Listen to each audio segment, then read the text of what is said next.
सरगोदा में पुलिस मुकाबला के दौरान एक डाकू हलाक, एक फरार हो गया। शहरियों का डीएसपी शफकत नदीम अता और डीएसपी उस्मान मलिक को खिराज तहसीन।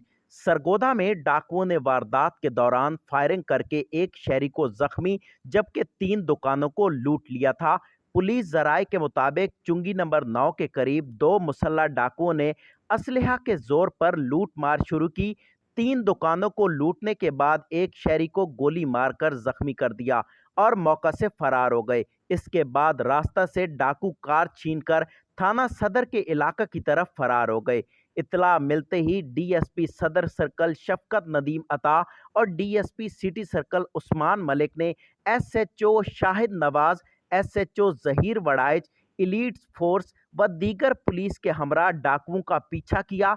अजनाला रोड 33 फाटक के करीब डाकुओं की गाड़ी उलट गई और डाकू करीब ज्वार की फसल में छुप गए और पुलिस पर फायरिंग शुरू कर दी।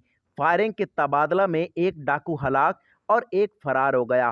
पुलिस जराये के मुताबिक हलाक होने वाले डाकू की शनाख्त मोहम्मद खान के नाम से हुई।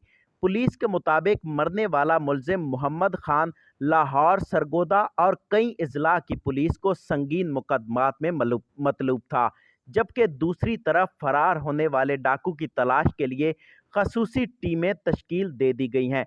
शहरियों ने डीएसपी सदर सर्कल शफकत नदीम अता और DSP city circle Usman Malik की इस दलेराना कार्रवाई को सराहते हुए इन्हें खिराज तहसीन पेश किया।